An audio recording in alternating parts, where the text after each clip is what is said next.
Hello बच्चों, अब इस क्वेश्चन को देखिए। If P the perpendicular distance from origin to the plane passing.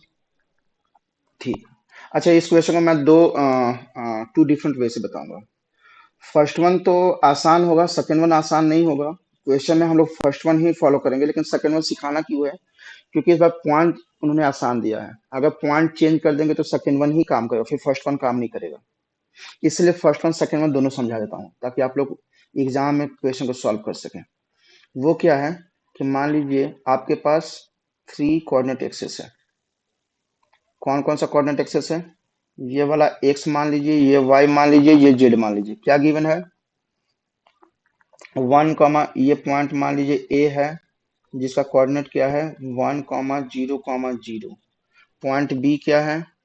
Point B का कोऑर्डिनेट है zero comma one comma zero. और पॉइंट सी का क्या है? Zero comma one. अच्छा, कोऑर्डिनेट ज्योमेट्री में आप लोग को याद है, अगर दो पॉइंट अगर एक्स एक्सिस और वाई एक्सिस पे होता है, something like zero comma A and B comma zero, तो हम लोग लाइन इक्वेशन कैसे लिखते थे? समझ में आ रहा है ना मैं क्या पूछ रहा हूँ? कोऑर्डिनेट ज्योमेट्री में अगर मान लीजिए दो पॉइंट है, मान लीजिए पॉइंट ये ए है, ए कॉमा जीरो, और दूसरा पॉइंट जो है बी, जीरो कॉमा बी। अब मुझे इस लाइन का इक्वेशन है लिखना है, तो लाइन का इक्वेशन कैसे लिख सकते हैं? एक तो मेथड है कि स्लोप निकाल लीजिए, y minus Y one equals M into X minus X one कर लीजिए। या फिर दूसरा एक इंटरसेप्ट फॉर्म होता है। वो कैसे? एक्स अपॉन ए, जहां पर इंटरसेप्ट कर रहा है एक्स कोऑर्डिनेट को, plus Y upon B equals one. याद आया? बस इसको यही यही वाला लॉजिक यहाँ पर लगा दिए ना। कि ऐसा क्यों पॉसिबल है इस बार? क्योंकि तीनों का तीनों जो पॉइंट है ना, वो डिफरेंट कोऑर्डिनेट एक्सिस पर है। एक्स एक्सिस पर है, वाई एक्सिस पर, जेड एक्सिस पर है। तो ऐसे ही तो कुछ है।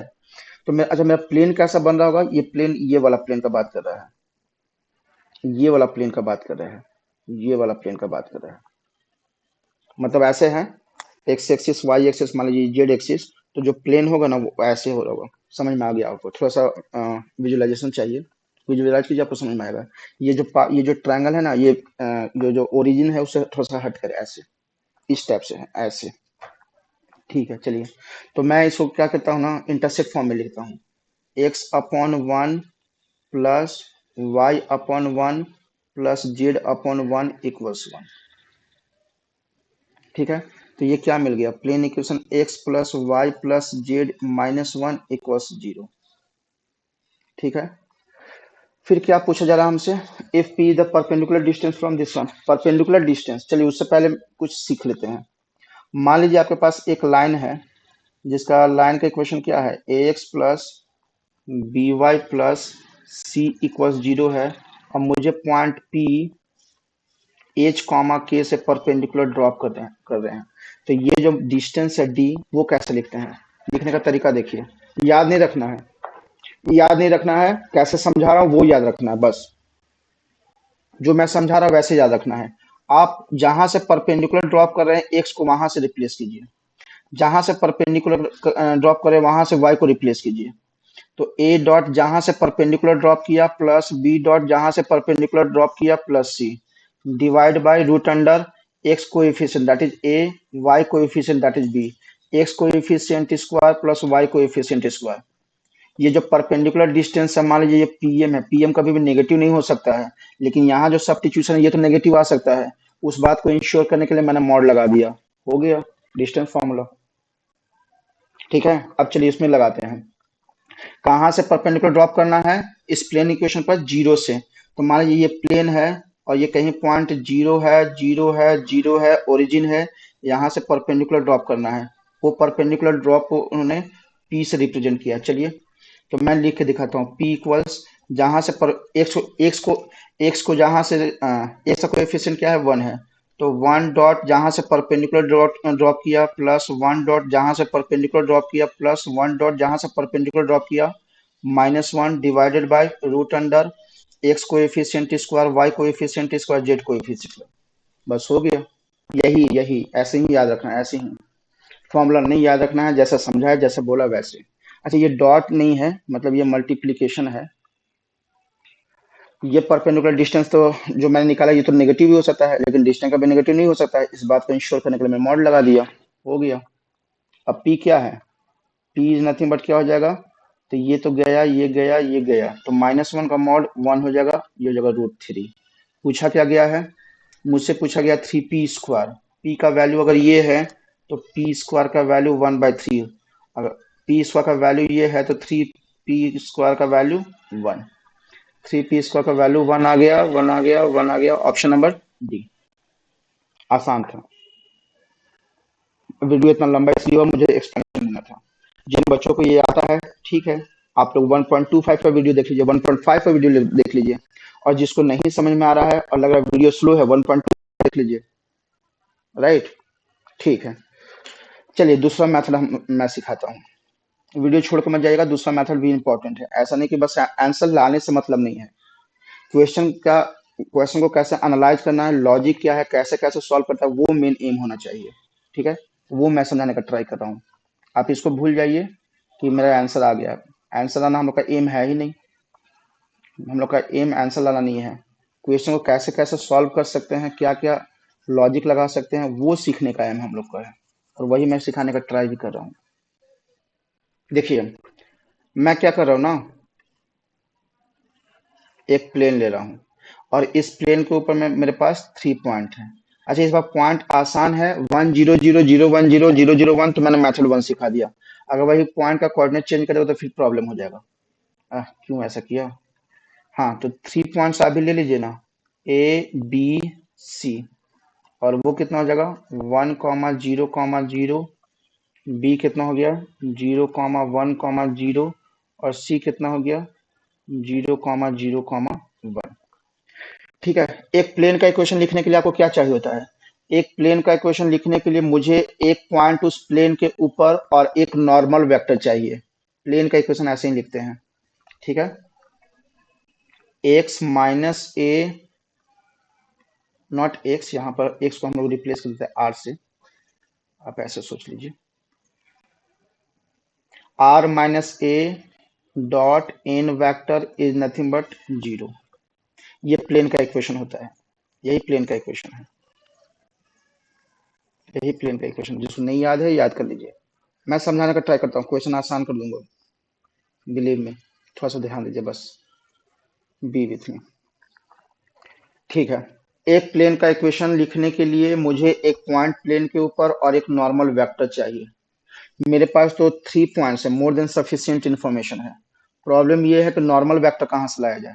नॉर्मल वेक्टर के लिए मैंने क्या किया ना, इन दोनों पॉइंट से एक वेक्टर बना दिया, दूसरा मैंने इन दोनों पॉइंट को यूज करके इस वेक्टर को बना दिया। वेक्टर के डायरेक्शन से मुझे कोई मतलब नहीं है।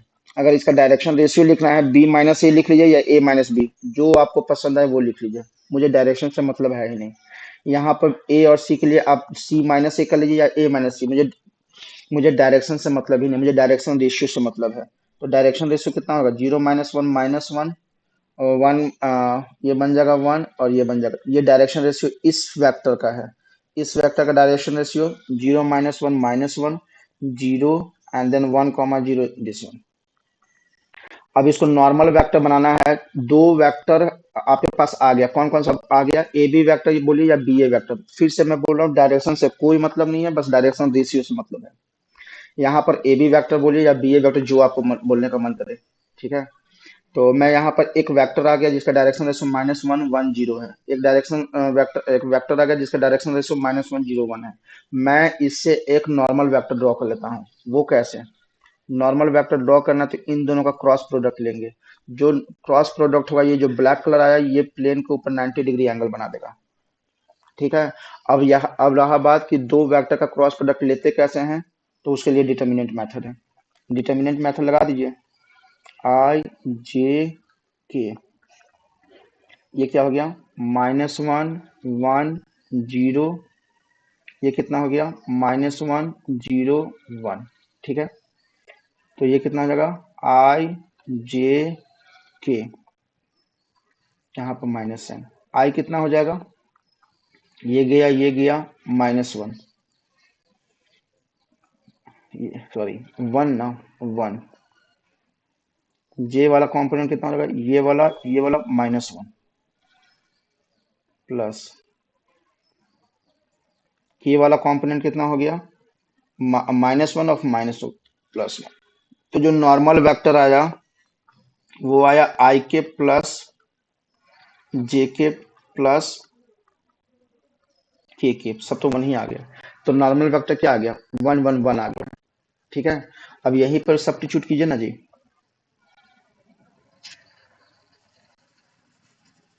तो प्लेन का इक्वेशन क्या आ गया, प्लेन का इक्वेशन आ गया, आर के जगह पर हम लोग क्या लिख सकते हैं, आर के जगह पर हम लोग लिख सकते हैं एक्स कॉमा वाई कॉमा जी माइनस कौन सा पॉइंट लेना है, कोई भी पॉइंट लेना है, 1 0 0 सबसे बेस्ट है, 1 0 0 यहाँ पर माइनस है, यहाँ पर माइनस है, ये माइनस और इसका डॉट प्रोडक्ट अभी लेना बाकी है, वो किसके साथ डॉट प्रोडक्ट लेना है 1 कॉमा 1 कॉमा 1 के साथ, and this must be equal to 0। ठीक है, तो ये कितना बन जाएगा, x -1 बन जाएगा प्लस y बन जाएगा प्लस g बन जाएगा। अभी इसका डॉट प्रोडक्ट लेना बाकी है, 1 कॉमा 1 कॉमा 1 इक्वल्स 0। ये कितना हो जाएगा, x -1 plus y plus g equals 0। ये ये ऐसे है, यहाँ पर प्लस क्यों लिख दिया है, सॉरी, कंपोनेंट फॉर्म में लिखना है ना, तो कॉमा आएगा ना, प्लस क्यों लिखा, x-1 कॉमा वाई कॉमा जे। ठीक है, अब इसका डॉट प्रोडक्ट लेंगे तो आई कंपोनेंट का आई कंपोनेंट के साथ, वाई कंपोनेंट का वाई कंपोनेंट के साथ, जेड कंपोनेंट का जेड कंपोनेंट के साथ, बीच में प्लस है, वही तो मैंने किया है, आई का आई के साथ x-1, वाई का वाई के साथ, वाई आया जेड का जेड के साथ, बीच में प्लस है, तो यहाँ से x plus Y plus Z equals 1। क्या ये प्लेन का इक्वेशन नहीं आया, प्लेन का इक्वेशन जो पिछले बार इंटरसेप्ट फॉर्म में लाया था वही तो आ गया है उसमें, इसलिए ये इक्वेशन आसान बढ़ गया। मैं फिर से समझा रहा हूँ क्योंकि 3 डिफरेंट कोऑर्डिनेट एक्सेस पे थे, अगर कोऑर्डिनेट चेंज कर देंगे ना, ये वाला कोऑर्डिनेट चेंज कर देंगे ऐसे, 1 1 0 0 का जगह 2 3 4 डाल दिया, यहाँ पर 3 7 9 डाला, कुछ भी ऐसे डाल दिया, तो फिर यही यही मेथड आपको करना पड़ेगा, इसलिए ये समझाना बहुत जरूरी था। एंड आई होप कि आपको समझ में आ गया है। तो बच्चों, अगर आपको इन्फॉर्मेटिव वीडियो लगा है तो बस आप लोग से एक ही रिक्वेस्ट है, इस वीडियो को लाइक करें, चैनल को सब्सक्राइब करें और वीडियो को ज़्यादा से ज़्यादा शेयर करें। आप लोग से बस इतना ही सपोर्ट चाहिए, मैं आप लोग के लिए ऐसे ही सपोर्टिव वीडियो लाते रहूंगा जो आपके कंपटीशन में काफ़ी हेल्पफुल होगा, काफ़ी डिटेल एक्सप्लेनेशन होगा, शॉर्टकट भी होगा, लॉन्ग कट भी होगा, मतलब हम लोग जितना भी लॉजिक है सब समझेंगे। हम लोग का एम क्वेश्चन को टिक मार्क करना नहीं, हम लोग का एम सब क्वेश्चन को समझना है। ठीक है, ठीक है, चलिए फिर नेक्स्ट क्वेश्चन में मिलते हैं। नेक्स्ट क्वेश्चन में मिलने से पहले आपसे रिक्वेस्ट है, वीडियो को लाइक करें, चैनल को सब्सक्राइब करें। चलिए बाय।